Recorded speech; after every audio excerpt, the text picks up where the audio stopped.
اس لیے جیسے ہم جسمانی بیماریوں کا علاج کرواتے ہیں، ایسے ہی ہمیں روحانی بیماریوں کا بھی علاج کروانا چاہیے۔ یہ روحانی بیماریاں واقعی ہوتی ہیں؟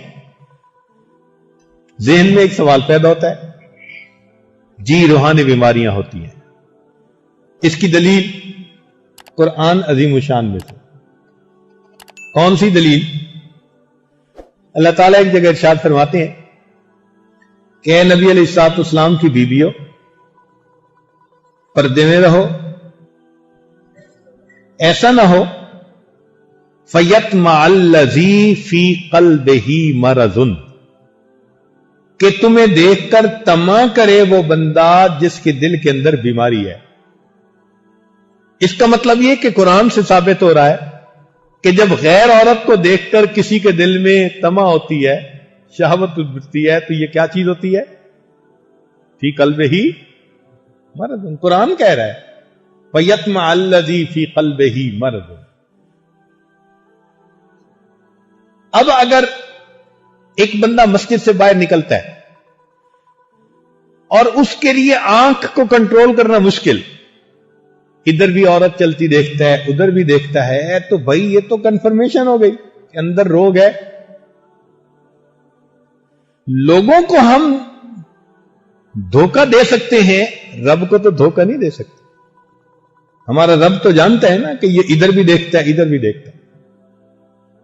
تو جس کی نگاہ اس کے کنٹرول میں نہیں، وہ پکا روحانی مریض ہے۔ ہوائی جہاز پہ سفر کرتے ہیں، ایئر ہوسٹس کو دیکھتے ہیں یا نہیں؟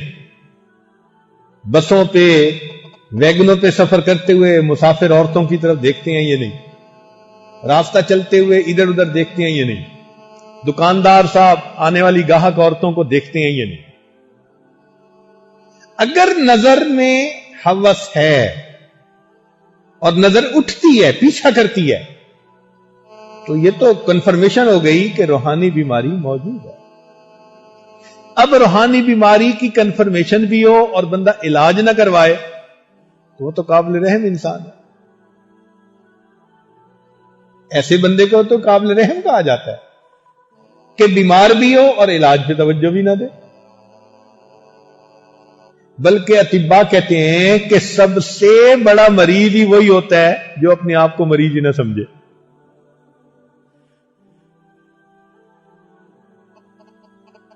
چنانچہ جن لوگوں کو ہیپیٹائٹس سی ہوتی ہے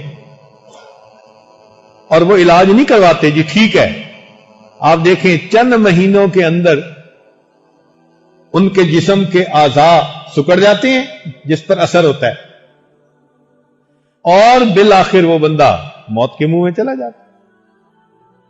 یہی روحانی بیماری کا علاج یعنی مثال ہے کہ جو سمجھتا ہے کہ میری آنکھ پاک نہیں اور پھر علاج نہیں کرواتا، اس کا مطلب یہ بے ایمان مرنے کے لیے تیار ہے۔ چنانچہ علماء نے لکھا ہے کہ بد نظری کے بڑے نقصانات ہیں، ان میں سے ایک بڑا نقصان یہ کہ موت کے وقت بندہ کلمے سے محروم ہو جائے۔ اکثر موت کے وقت جو کلمے سے محروم ہوتا ہے بد نظری کے گناہ کی وجہ سے۔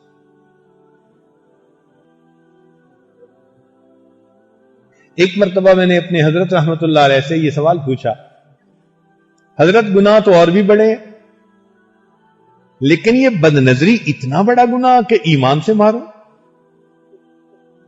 اور ذہن میں ایک دو واقعات بھی تھے۔ جنید بغدادی رحمت اللہ علیہ کا مرید ساتھ جا رہا تھا، حافظ قرآن تھا، ایک خوبصورت لڑکے پر نظر پڑی، پوچھنے لگا کہ حضرت ایسے لوگ بھی جہنم میں جائیں گے؟ حضرت نے فرمایا کہ تو نے بری نظر ڈالی، توبہ کر۔ نہیں میں نے تو ویسے ہی کہا ہے، مانا نہیں۔ ابن جوزی رحمت اللہ علیہ فرماتے ہیں کہ اس بد نظری کا وبال اس پر اتنا پڑا، 20 سال کے بعد قرآن مجید اس کے سینے سے نکل گیا، بھول گیا قرآن مجید۔ ابن جوزی رحمت اللہ علیہ ایک اور بھی مثال دیتے ہیں کہ مؤذن اذان دینے کے لیے مینارے پہ چڑھا اور ہمسائے کی طرف نظر پڑی، ان کی جوان لڑکی تھی، ایک بد نظری پر ایسا اثر ہوا کہ بالآخر ایمان سے محروم ہو گیا. تو اب یہ واقعات ڈراتے ہیں بندے کو. تو اس عاجز نے یہ سوال کیا کہ حضرت ان واقعات کو پڑھ کے تو بڑا ڈر لگتا ہے کہ کیا یہ اتنا بڑا گناہ ہے کہ ایمان ہی سے محروم. دیکھو قتل کرنے والے کو ایمان سے محروم نہیں کہا گیا, چوری کرنے والے کو محروم نہیں کہا گیا, لیکن بدنظری کرنے والے کو ایمان سے محروم. حضرت نے فرمایا کہ ہاں, اس کی بنیاد یہ ہے کہ یہ اللہ رب العزت کی غیرت کا معاملہ ہے. چونکہ انسان غیر کی طرف للچائی نظر سے دیکھتا ہے, اللہ فرماتے ہیں اور تو حسن دینے والے کو بھول گیا اور حسن کے پیچھے دیوانہ بن گیا. میری طرف سے تو نے نظریں ہٹا لی, مخلوق کے اوپر نظریں جمائی. یہ جو غیرت ہوتی ہے نا, یہ برداشت نہیں کرتی. آپ دیکھیں بیوی سب کچھ برداشت کر جاتی ہے, لیکن مرد اگر کسی غیر کی طرف نظر اٹھا کے دیکھے بیوی کو برداشت نہیں. یہی اللہ رب العزت کا معاملہ ہے.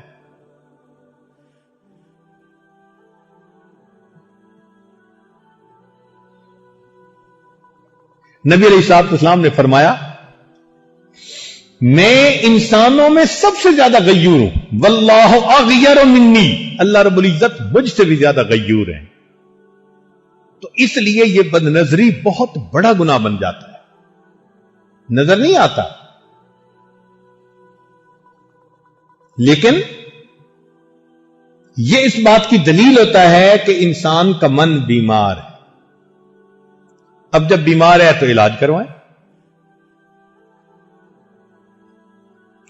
اور ایک اور اس کی دلیل کہ باطنی بیماری ہے یا نہیں.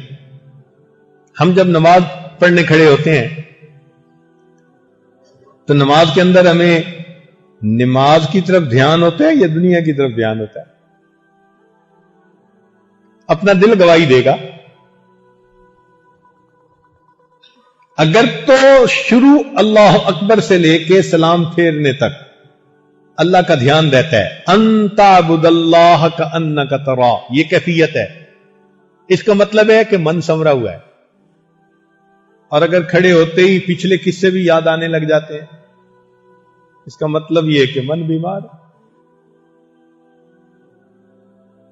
کئی مرتبہ تو دنیا کے کام کاج تو کیا, نماز میں کھڑے ہوئے بندہ گناہوں کے بارے میں سوچ رہا ہوتا ہے.